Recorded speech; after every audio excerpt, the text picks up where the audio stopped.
भाजपा की रैली के जवाब में टीएमसी ने विशाल जुलूस निकालकर किया शक्ति प्रदर्शन। तृणमूल कांग्रेस जिला कमेटी सहित सभी शाखा संगठन की ओर से रविवार को आसनसोल में एक विशाल रैली निकाली गई। रैली में तृणमूल कांग्रेस के सभी नेता मौजूद रहे। आपको बताते चले कि 2 दिन पहले ही आसनसोल में भाजपा नेता शुभेंदु अधिकारी की रैली हुई थी। उसी के जवाब में आज तृणमूल कांग्रेस ने भी आसनसोल में एक विशाल रैली निकाली और फिर सभा किया। इस दौरान मंत्री मलय घटक ने कहा कि 2026 विधानसभा चुनाव में 270 से ज्यादा सीटों पर जीत हासिल करेगी तृणमूल। तो जिला अध्यक्ष नरेंद्र चक्रवर्ती ने भी कहा कि इस बार जिले के 9 सीटों पर तृणमूल की होगी जीत। যতই ভুলে যান আমরা কে কত হাজার টাকার মালিক, আরে আমরা তো জানি আপনি কেন ডিগবাজি খেয়েছিলেন, আমরা তো সেটা জানি। আর আপনার একজন ছোট সাগরে দেখানো আছে, উনিও ভাবছেন সেদিন মিছিলে, বিজেপির মিছিলে আমি হঠাৎ আমাকে একজন দেখালো যে দাসু ভাই জিন্দাবাদ, দাসু ভাই জিন্দাবাদ, দাসু ভাই জিন্দাবাদ করছে। কেসটা কি হলো? আর এখন তো বিজেপির এরকম হচ্ছে। গত পরশুদিন যেদিন শুভেন্দু অধিকারী আসছিলেন দুর্গাপুরে যারা 24-এ যারা তৃণমূল কংগ্রেস ছেড়ে কিছু মানুষ বিজেপিতে চলে গিয়েছিলেন ভোটের 2 দিন আগে, ঠিক আছে, গিয়েছিল, ভালো করেছিল, কোনো দুঃখ নেই। তারা হঠাৎ দেখলাম বিজেপিতে আমাদেরকে খুব গালমন্দ করলো বিজেপিতে থেকে। আবার হঠাৎ আসলে ইঁদুর আর কাঁকড়া বিছে এরা প্রথম আবহাওয়ার খবর পায়। তো ইঁদুরেরা কিন্তু খবর পেয়েছে কুছ হোনা সে 26-এ আর কারো চান্স নেই, দিদি আসছে।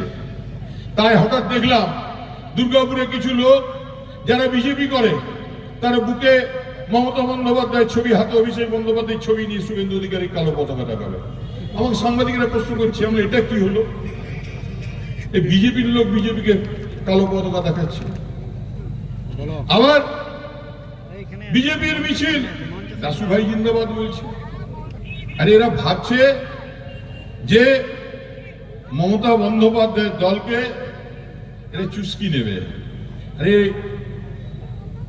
মাননীয় জ্যোতি বসু বলে গেছিলেন যে দক্ষিণপন্থী মানুষগুলো নিজেরা যতই ঝগড়াঝাটি যাই করুক ভাই, ভোটের আগের দিন সবাই এক হয়ে এমন লড়াই দেবে বিজেপিকে বক্সবন্দি করে বঙ্গোপসাগরের জলে ফেলে দেবে। তাই বন্ধু, আজকের এই সভায় যেমন আমরা আমাদের পশ্চিম বর্ধমান পরিবারের সমস্ত নেতৃবৃন্দ উপস্থিত আছি, তেমনি আপনারাও প্রতিটি অঞ্চল, প্রতিটি বুথ থেকে, প্রতিটি গ্রাম থেকে, প্রতিটি ব্লক থেকে আপনারা কিন্তু হাজারে হাজারে, শয়ে শয়ে মানুষ আজকের এই মিছিলে পা বাড়িয়েছেন। শুধু একটাই কথা বলি, সময় বেশি নেই, লড়াই একটাই। কি লড়াই? জোরসে বলো। নয় জয়। লড়াই একটাই, 9টা আসনেই জিতবো। 9টা বিধায়ক এবার বিধানসভায় মমতা বন্দ্যোপাধ্যায়কে যে প্রণাম করবে, এটাই লড়াই। 2026-এ মহারাজা বলে দিল যে 270 আসন নিয়ে এবার তৃণমূল কংগ্রেস 4র্থবারের জন্য ক্ষমতায় নেবে। পাগলামি করলে কোনো কাজ হয় না ভাই। এই মমতা বন্দ্যোপাধ্যায়কে গাল দিয়ে, ধরুন 2 সিনিয়র মন্ত্রী আছেন, সিনিয়র বিধায়করা আছেন, আমি আবার প্রথম বিধায়ক। বিধানসভায় গিয়ে ভাবতাম যে আমি লাইব্রেরিতে গিয়ে অনেক বই টই দেখেছি।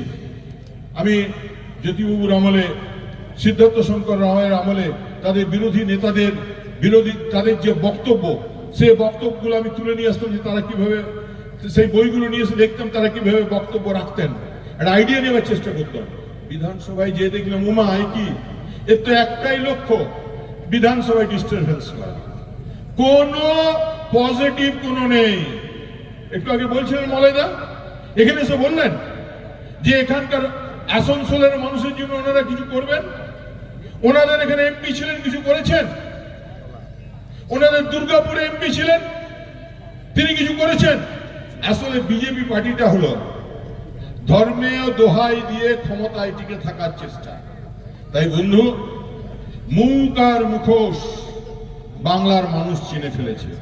তাই শুভেন্দু বাবু, আপনি যতই হাই ফাই করুন, বাংলায় আপনার স্থান নাই। আপনি ভেবেছিলেন লোডশেডিং করে দিদিকে হারিয়ে দিয়েছেন না?